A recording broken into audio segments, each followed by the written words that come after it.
cherries, it's Jessica here from A Cherry on Top, and today I'm working with the new Winnie the Pooh Autumn collection from Echo Park. I am a big fan of Winnie the Pooh, and I think this collection is really fun. I like it because, well, one, it's autumn, and who doesn't like fall and all the fall colors? But also, although you can gear it more towards baby, I feel like it's a good kind of in between, like it's not all just pastels, where you could use it for kids or just anything that is going on in the fall. So that's the collection that I'm using, and then I also wanted to bring a bit of mixed media into it. So I have some mixed media pages, and these are some favorite techniques. This first one I'm doing is a Distress Oxide background, and I'm putting it on with some larger blending brushes. And this is one of my favorite techniques. After I ink blend, I just spritz it a little bit with a sprayer and then use a paper towel to just blot off the rest of the moisture, and you have a nice speckled background. This next technique, I am grabbing the stencil that is from this collection. There are tiny little leaves that are super cute, and I think will make a really nice background. And then I grabbed some stencil butters. If you've seen my videos, you know I'm a big fan of stencil butters, and I'm just applying it through the stencil. I am creating a bit of a gradient going from red to orange to yellow to green. Again, all of these fall colors that are really pretty and colors that coordinate with the collection. I did the top, and then I went and washed my stencil and then did the bottom half because I am working with 6x8 paper, and it's a 6x6 stencil. And all of these papers that I'm using for all these mixed media are watercolor paper, and they're thicker and will just hold up to all of this product that I'm putting on them. Now I'm doing a mixed media page using some Distress Oxide spray.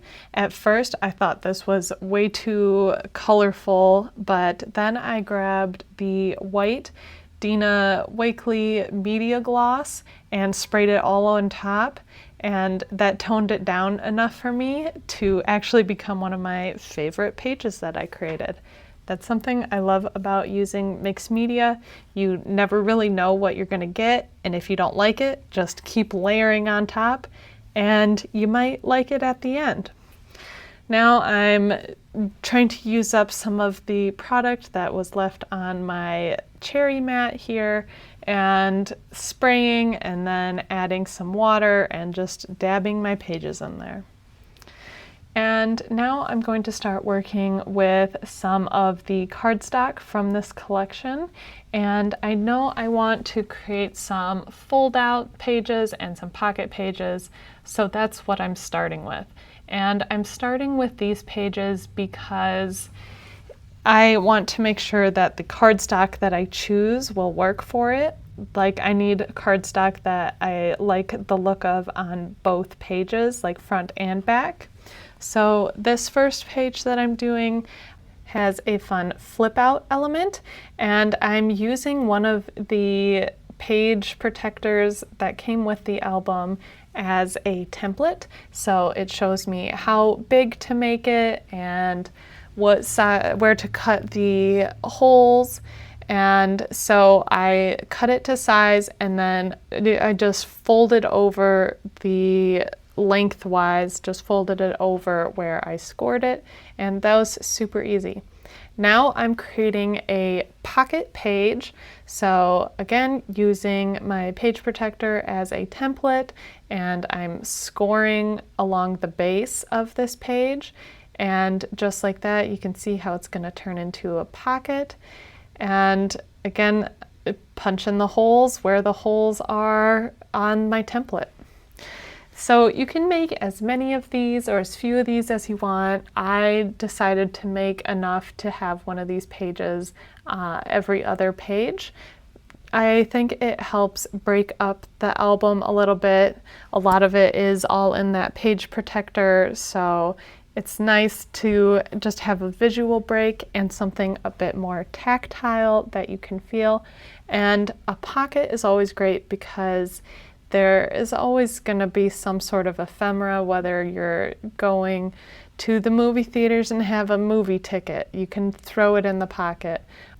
It's also a place where if you have extra photos that don't fit in the pages of the album, you can fit a lot of photos in these pockets. And also, I usually always have leftover embellishments from the collection that are just kind of fun to look through, like these 4x6 cutouts. I wasn't able to use all of them in the album, but this way they are still seen and still cute. Now I'm creating a flip up that will actually go in a page protector. So it's a regular size page, but I have this extra flap going over it, and you'll see how that comes together. So I can just put the main part of the page in the page protector and the flap on the outside, and that way you can flap it open and then still have photos or whatever you want on the inside. I'm using this corner rounder, which I just like the look of. I think some rounded corners for this book just kind of makes sense. If you are going to use this collection for a baby, I think rounded corners make even more sense. But even if not, I like having a mix of square corners and rounded corners, especially with flip ups like this that I'm working with right now. I think it makes it a little more obvious that you can flip that up. Now I'm going to create another pocket, but instead of a pocket like a folder, this is more of a side pocket. And there are so many other types of pockets that you can add to these. Really pick your favorite, make your own. There's a lot of options here. So just like I started with the first page, I am creating it the same way. It's just I'm cutting off a little bit extra because I don't want my pocket to be that deep. And then I will glue the edges down. I'm also adding these hole reinforcers on some of these pages, and it'll just help hold the page in a little bit tighter and also adds a cute little flair to these as well. Now it's time to start decorating my pages, which is one of my favorite parts of creating an album. I love to make clusters. I didn't have photos ready to go into the album, so instead I just cut out some white photo mats and I made them a 1/4 inch larger than what I will print out my photos, so you will still see this nice white border behind all of my photos. And I think that just helps them pop a little bit more. You could do this with whatever color cardstock you wanted. I just liked the nice clean look of white and it was easy. And then I also wrote down the sizes of the photos that I need to print, so once I'm into the process of printing, I don't have to remeasure everything. So like these squares, I wrote 3x3, that's the photo size that I need, but they're actually 3¼ by 3¼ photo mats. And I'm just having fun with this process. I like to do a lot of layering and a lot of clustering. When I grab a whole collection and want to make a mini album like this, I really try to use a majority of the products that I grabbed. I don't like having some leftover products at the end, so it's always a process for me of going back and forth, adding more and more and more to these pages, but I think that's what makes them so fun in the end. And you can see I also am using some of the mixed media pages as additional photo mats. Some of the pages I just felt like needed a little bit more. So there we go. I love using flowers and leaves on my scrapbook layouts, and I a lot of times I turn to 49 and Market to supply those for me. So these are some laser cuts from their fall collection from a couple years ago, but we still have some in stock. That's why you kind of get into hoarding a little bit. That's where the hoarding of scrapbooking comes in, because you know you'll still use it a year or 2 years later, but here they are and I'm still using them. And I just like having leaves and flowers as layering pieces because it's something that's more organic, and I think you can stack up on them a lot. Like all of these that I'm adding, I'm still able to add some Winnie the Pooh here and there on them as well, and still have some layers and some interest going on in the background.